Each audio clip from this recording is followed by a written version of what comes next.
street, thanking the Lord I still got my feet. The sun was burning. Bonjour à tous. Alors aujourd'hui je vais vous parler un petit peu de maladies et donc de la loque européenne et de la loque américaine.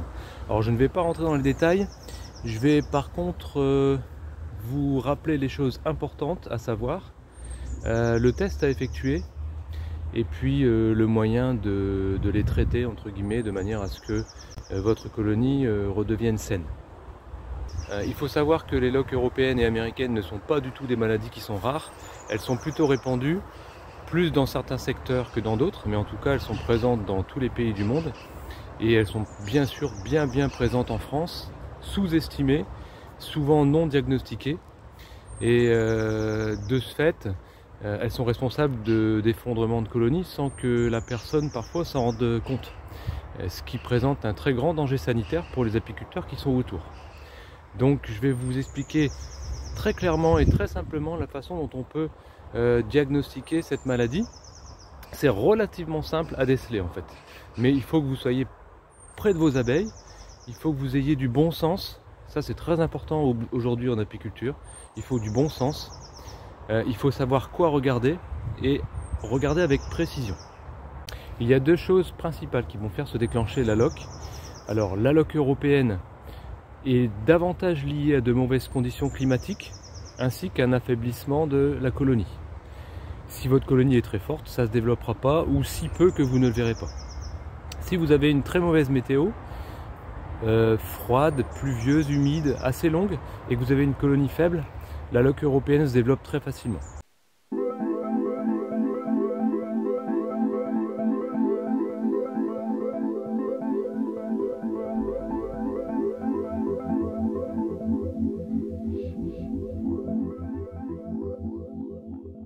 Ce sont des larves qui sont visibles car c'est uniquement sur le couvain qui est ouvert. Donc la loque européenne touche les larves de moins de 48 heures. Alors vous allez voir les larves qui vont devenir inertes, comme dressées, comme si elles voulaient sortir de l'alvéole en fait, la tête, donc la pointe de la larve vers le haut, penchée plutôt d'un côté de l'alvéole. Et ça c'est si vous voyez la maladie dès le départ. Et si la maladie est déjà installée entre guillemets depuis quelques jours, la larve est en train de pourrir au fond de la cellule. Normalement vous ne devez pas déceler d'odeur particulière, il n'y a pas d'odeur de pourrissement ou quoi que ce soit, ça ne touche pas énormément de larves si vous le voyez relativement rapidement. Alors vous allez avoir symptômes, un couvain en mosaïque, toutes les larves ne sont pas forcément touchées. Donc vous allez avoir un couvain avec des alvéoles vides si vos abeilles nettoient, et puis des alvéoles avec des larves pourrissantes ou des larves mortes. Avec une bonne prophylaxie, la loque européenne guérit d'elle-même, mais en tout cas vous ne devez pas rester avec une colonie faible. Ce que je peux vous conseiller, c'est de retirer le couvain malade s'il est trop atteint. Simplement vous l'enlevez, vous le jetez, avec le cadre, vous découpez la cire et vous jetez. Et puis vous remettez un cadre sain, bâti de préférence. Et puis ce qui sera important aussi, c'est de renforcer votre colonie si c'est possible. Si elle reste faible, ça risque de se redéclarer de nouveau. Voilà. En tous les cas, on jette le couvain malade. S'il y en a vraiment très peu, bon, c'est peut-être pas forcément utile. Il faut voir s'il y a une mielée en cours, pas de mielée en cours, est-ce que la mielée va arriver, est-ce qu'il fait beau, est-ce qu'il fait froid encore. Il y a beaucoup de critères, beaucoup de paramètres que vous devez être à même de juger si vous êtes apiculteur. En ce qui concerne la loque américaine, donc là c'est plus sérieux. La loque américaine, elle est mortelle à coup sûr pour votre colonie. Ça c'est sûr et certain, d'accord? Il faut partir de là. La loque américaine se développe selon deux causes principales. Un affaiblissement de la colonie, par exemple dû au varroa trop présent, et un nombre de spores très important dans la ruche. Donc quand je dis très important, c'est des millions et des millions de spores. Mais bien sûr, on ne les voit pas à l'œil nu, mais ils sont là. Un affaiblissement de la colonie, c'est pas forcément une colonie qui est faible. C'est une colonie forte, par exemple, qui est fort infestée par le varroa, ou qui est déjà malade.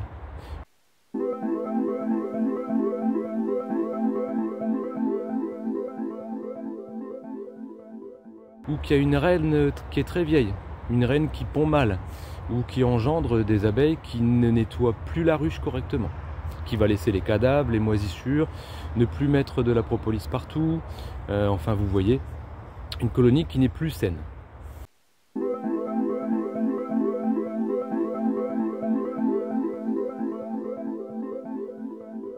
Alors la loque américaine, elle touche cette fois-ci le couvain fermé. Comment je vais faire pour déceler la loque américaine? Première chose, je regarde mon couvain fermé. Si je vois une partie d'alvéole qui a été grignotée avec un petit trou, tout de suite, même si vous avez une grande confiance en votre colonie, que la reine est jeune, que la colonie est forte, tout de suite, vous faites le test. Alors ici, j'ai récupéré un vieux cadre pour vous, donc c'est un cadre de colonie orpheline, hein. C'est pas un cadre malade, il n'avait absolument pas la loque américaine. Et vous voyez le genre de grignotage que vous devez surveiller, ça sera celui-ci, que je montre du bout du bâton. Hein, voilà, quand vous avez du grignotage là comme ça, tout de suite, vous devez agir. Donc, qu'est-ce qu'on fait? On va retirer les abeilles du cadre. On va prendre une petite branche dans l'environnement ou une petite racine, un petit objet.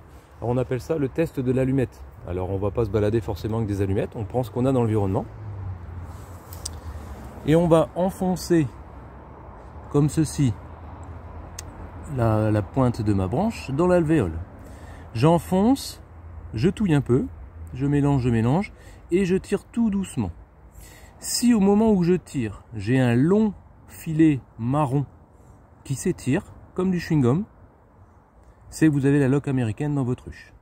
Je vais vous mettre une photo juste après pour vous montrer à quoi ça ressemble.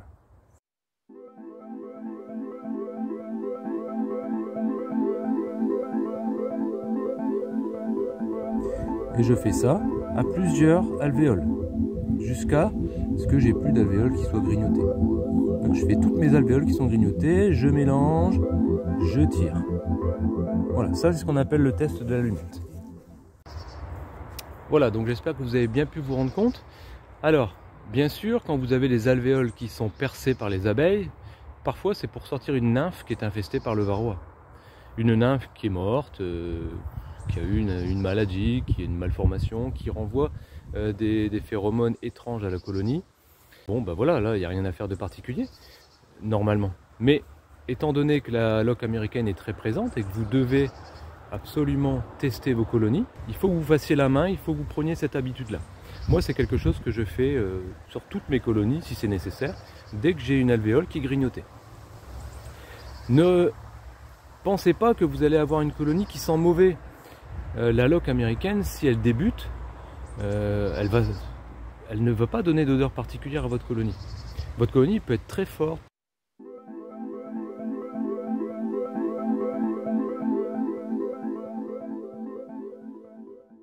Par contre, maintenant, le plus important peut-être, c'est comment traiter. Alors, la chose est simple. Vous avez normalement dans la littérature, et de ce qu'on peut vous conseiller chez les vétérinaires ou au GDSA, un double traitement entre guillemets à effectuer. D'abord, le plus important, ça va être d'effectuer un transvasement. Donc vous allez transvaser votre colonie dans une ruche qui est propre, désinfectée, voire neuve, avec des cadres sans cire. Vous allez secouer les abeilles dans les herbes, dans la pelouse ou ce que vous avez devant vous, ou sur du papier hygiénique par exemple, de manière à ce qu'elles puissent enlever un maximum de spores en se traînant par terre jusqu'à l'entrée. Vous allez secouer tout le monde là, y compris la reine. Vous allez jeter les cadres avec les cires dans un sac poubelle bien fermé où vous allez brûler le tout, comme vous voulez. Et laisser les abeilles rentrer dans leur ruche, dans leur nouvelle ruche, tranquillement.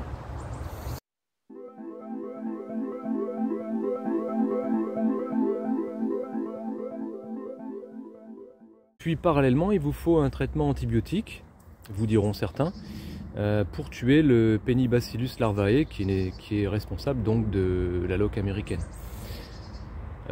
Selon moi, ce n'est absolument pas utile de traiter aux antibiotiques. Pourquoi? Parce qu'une fois que vous faites votre transvasement, la bactérie n'y est plus. Par contre, les abeilles ont encore des spores sur elles et elles ont encore la bactérie dans leur système digestif. Vous me suivez? Donc, si vous ne traitez pas aux antibiotiques, j'effectue un transvasement avec des cadres sans cire gaufrée. Les abeilles vont alors construire de nouvelles cires.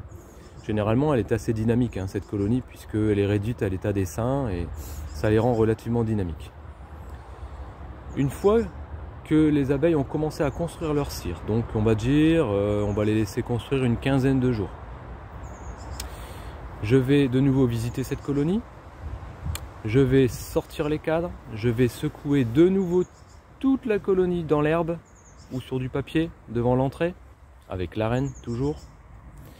Je vais de nouveau jeter mes cadres cirés avec dedans vous aurez du nectar, du miel, du pollen, des œufs, des larves. On s'en fout, on jette. Pourquoi? Parce que dans ce nectar, dans ce miel, il y aura la bactérie. Peut-être plus une charge suffisante pour déclencher la loque américaine, mais potentiellement ça reste possible. D'où le double transvasement.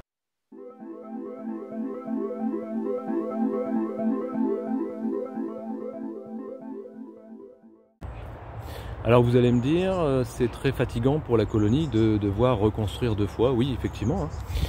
Et il y a une condition pour que tout cela fonctionne très très bien, c'est qu'il faut que vous ayez une miellée. Il faut absolument attendre une miellée. Si on est au mois d'août ou au mois de septembre, c'est pas la peine.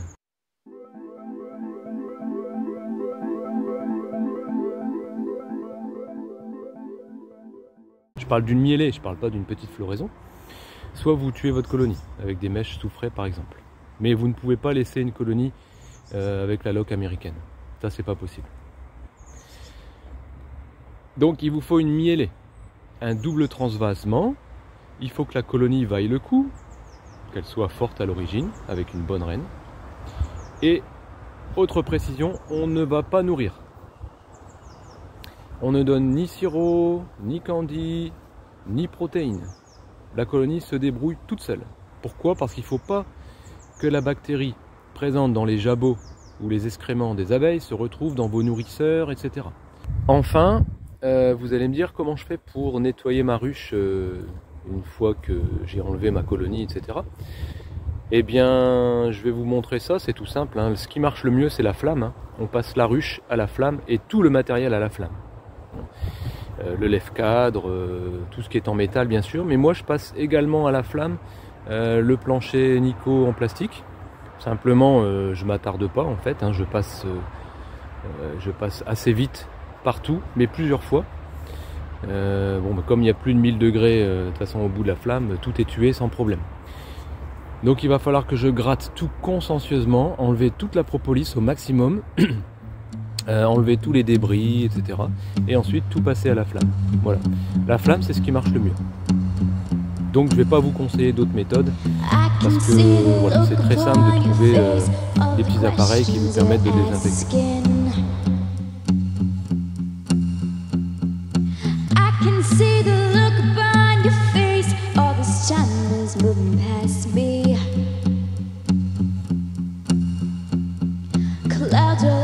Circle the sky and turns the sea to gray. Clouds roll in, circle the sky. The rain comes out to play.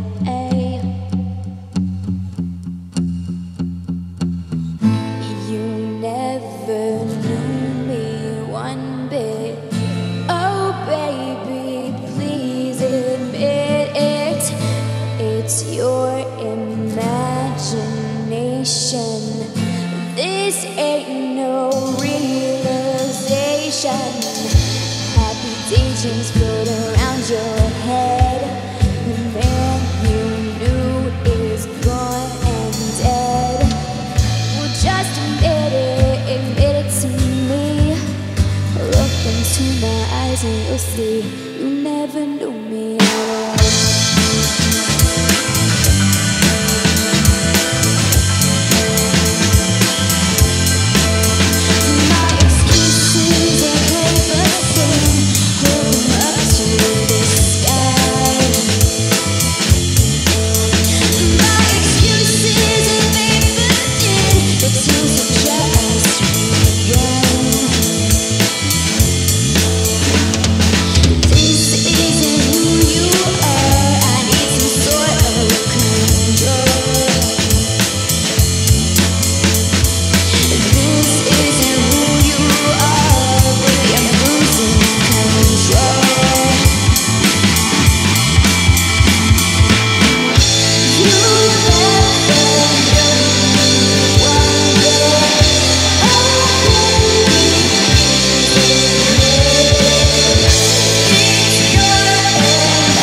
you knew it was gone.